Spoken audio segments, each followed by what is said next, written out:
ऐकलं तर कळेल आणि कळलं तरच तर वळेल.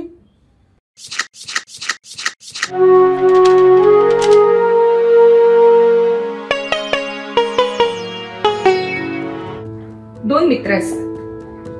पहिल्याला ना अभ्यास करायला खूप आवडत असतो. सतत पुस्तक वाचणं, अभ्यास करणं, स्पेशली बायोलॉजी सब्जेक्ट त्याला खूप आवडत असतं. आणि दुसरा असतो ना त्याला खेळ खेळायला खूप आवडत असतं.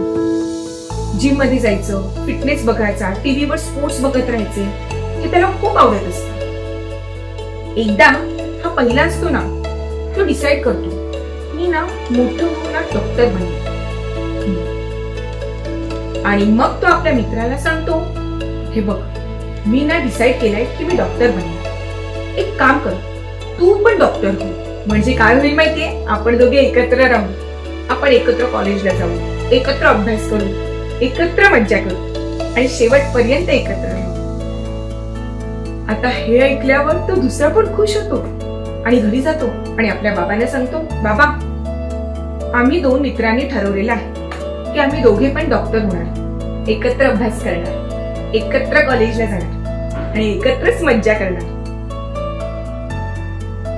बाबा सगळं ऐकून घेतात आणि मग त्याला सांगतात, तुला जिराफ माहितीये, तो ना एकदा नदीच्या पाण्यात उभा होता, त्याच्या मानेपर्यंत पाणी आलं होतं. आणि या जिराफचे मित्र होते ना ससा, कुत्रा, हे सगळे ना नदीच्या किनाऱ्यावर उभे होते. तेव्हा ते जिराफने त्यांना सांगितलं, अरे मित्रांनो, मी ना या थंड पाण्यात उभा आहे, काय मस्त पाणी आहे माहितीये, तुम्ही पण या, आपण एकत्र प्रवास करू, मज्जा करू. आणि त्या मित्रांनी हो म्हटलं.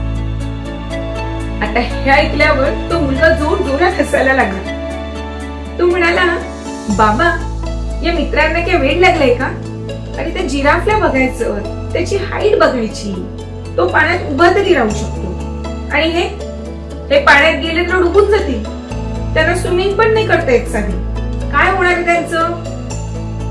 मग बाबा म्हणाले, हेच तर महत्वाचे.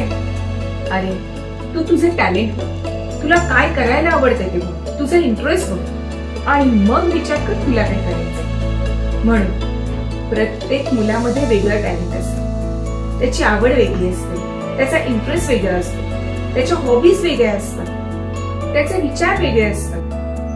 आपला मित्र काय करतो ते नाही करायचं, आपला रस्ता आपण निवडायचा.